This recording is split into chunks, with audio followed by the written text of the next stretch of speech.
guys, it's Kate, and I hope you're having a great day. We are going to be doing a journal page today, but we are going to be doing some stenciling, some painting, some collage, well, you get it.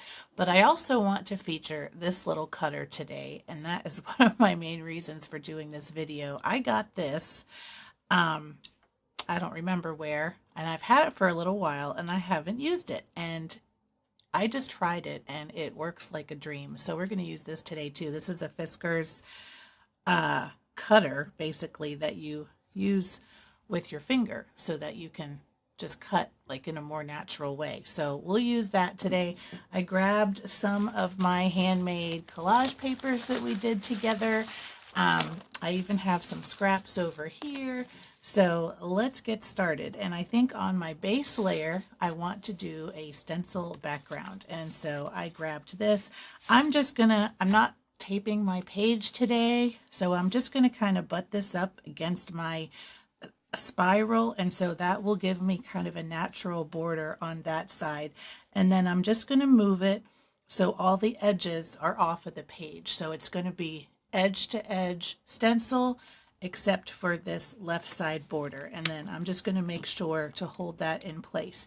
I'm using Archival Ink Vintage Photo today. It is kind of like a brownish color. It is brown.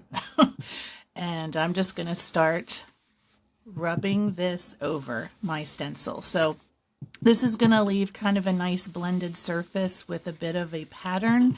And this is going to serve as our background. So I'm just going to spread this over the whole page. I'm just going to be careful that I'm not moving my stencil everywhere. And this is kind of a nice busy pattern that's great for the bottom layer. And then we're going to do a layer of paint over the top. Now you can add more or less ink or work with whatever colors you want. This is going to give me kind of a neutral base. I'm going to make sure I get my edges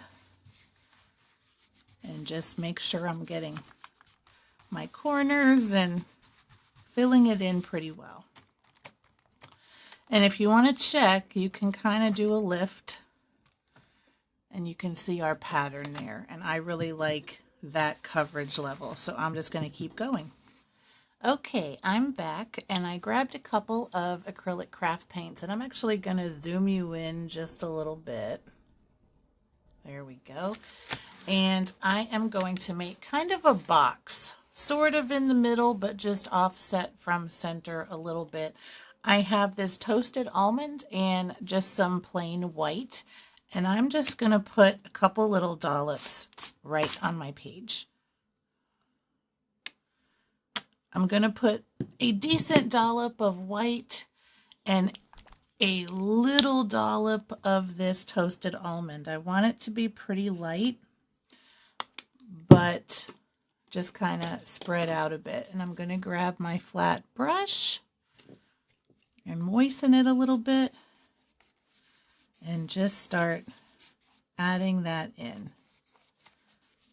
And I'm just going to do a very loose sort of box here in the middle. Now if I start drying out a bit, I might add a little bit more white to lighten this up even more. And I'm almost like dry brushing everything. Just like this.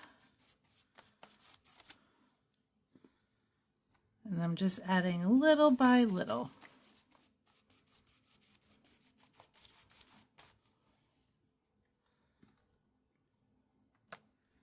And I like this level of lightness.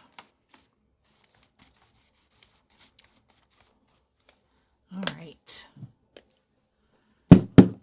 Now the matte acrylic paint, the craft paint, dries really quickly, which is nice for journal pages because it means less waiting, because I do not have a lot of patience for letting things dry. It's just the way I am, I guess.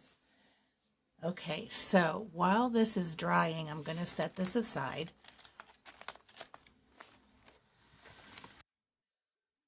And come to the real reason we're all here today. So I just tested cutting out a couple little like leaf shapes but this tool is awesome. So I don't know how I'll be able to kind of give a close-up, but it comes with this little blade. And if, as you can see, it's flexible and it spins. Don't do this at home because you might cut yourself. But it almost feels like it's wobbly. And it's supposed to be that way so that it can kind of flex with your hand as you are cutting things out. So I tested this on my really super thin deli paper and I got a clean cut. I also tried it with this copy paper with jelly print on top of it, and I'm just going to kind of show you how easy it is. So it's almost like you're using it like you're writing. And this is my first time using it today, so maybe if you already have one, you can add some extra tips in the comment below. But it's a little bit, it feels weird to have that wobbly top. But look how clean that cuts. Super easy. And I'm going to do a circle, sort of. I missed my edge. But, I mean, look at that. Now, if I were to, I'm going to take this off and grab like a pencil and make another shape. Let's say this is the circle template that I want to follow. Then I have a good way to kind of see where my blade is going. And I can kind of turn my paper too. And this, I'm experimenting now just like you, so this might not be the best way. But let me see where I'm ending. Yeah, right here.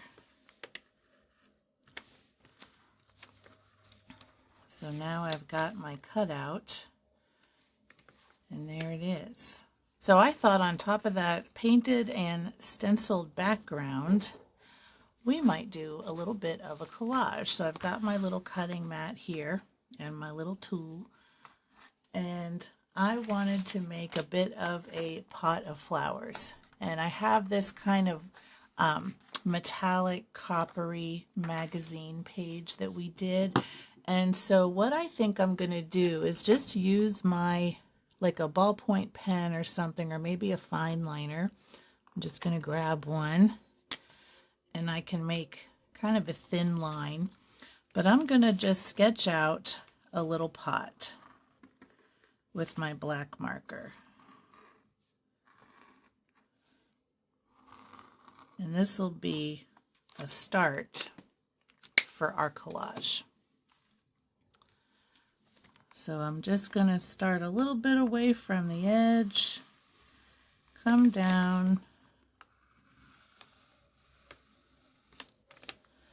and then bring it across. It's nice to kind of pull it toward you while you're cutting. For me, that seems to work better. And here we have a little pot. And we could even add some decoration here. So like, let's say I wanted to maybe cut these in half and turn it into a bit of a motif. This is a little tricky. Just be careful. All right, I'm going to cut a couple of these leaves in half. Leaf shapes.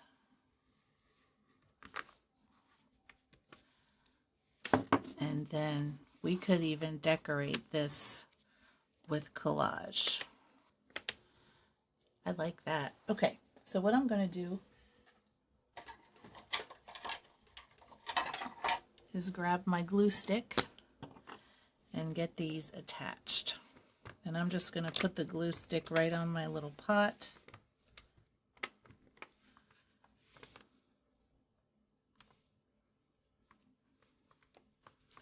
Now I'm going to go over this all again with medium,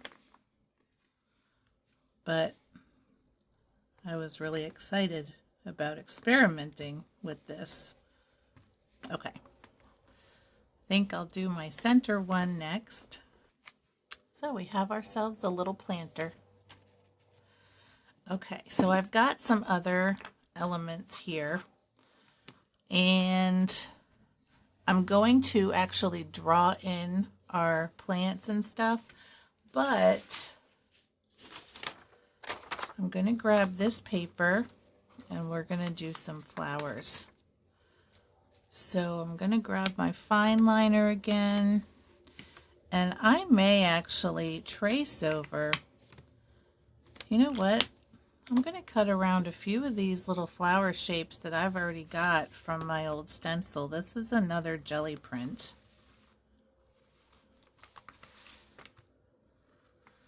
And I think this will work pretty nice.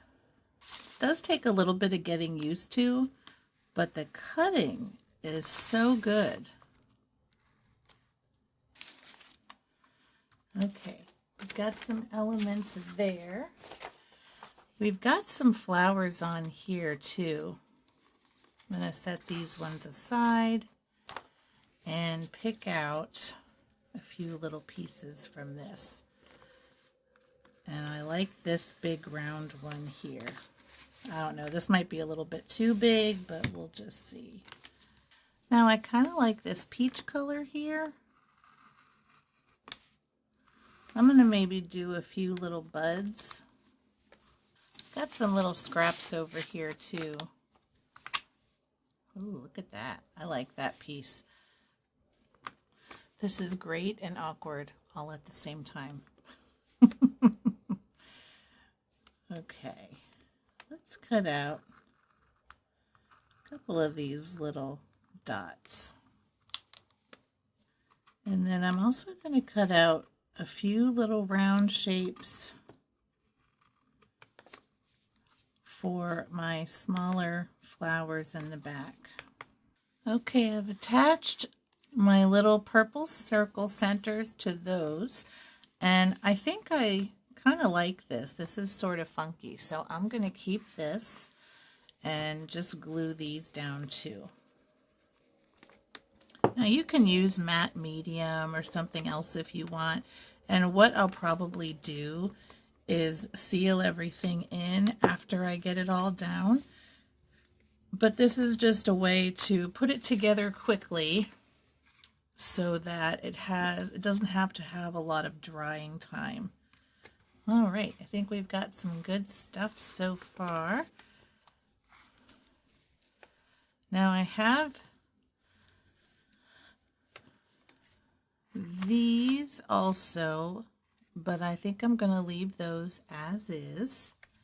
I think I'm going to go back to this metallic sheet and make a few leaves that kind of match our pot.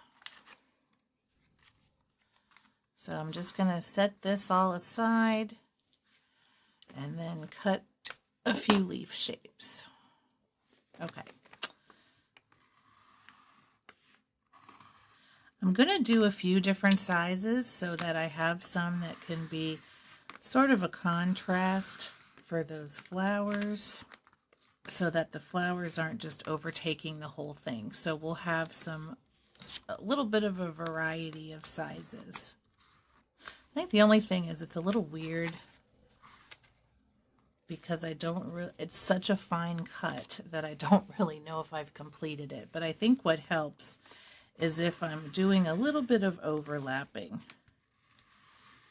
And that way I get a clean cut. But it's hard to remember that because you're so used to staying in the lines. I'm going to make a few sort of long ones, long skinny ones too. So I'm going to just put my pieces on my little mat for now. And I don't know if I'll use all of these or a couple, but we'll just have this set aside. And my paint, I'm sure, is dry now. Yep. Okay. So we've got our collage pieces here. We've got our little pot. Let's see what we can put together. So first I'm going to maybe add another little bit of contrast to the background. I've got some of this purple ink that I think has nice splashes on it. So I am going to cut a piece of this out with my scissors. just as a background.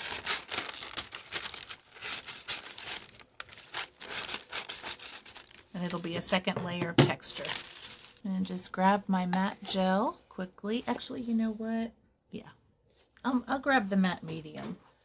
This is just deli paper, so it's not going to take a whole lot of adhesion to go in. So I'm just going to dab some of this down and grab my silicone tool and get this spread out a bit, and then start sealing it in. Now I'm pressing down pretty firmly with my tool because I want to get the excess medium out of there. And I also want to make sure I've got plenty going around my edges so that my edges are going to be adhered properly. I love the deli paper because you can see your paint layer through it and the texture on top, and it just sort of blends in really nicely to the background. I'm going to give this a few minutes to dry, and then I'm going to come back and start assembling our layers. Okay, we're all dry, and I'm just going to do a little sample layout to see how things kind of look. And I might put those there and maybe kind of fill in with a few of these. Maybe we'll even have one there. And then tuck in some leaves behind it. And I think this would look pretty nice.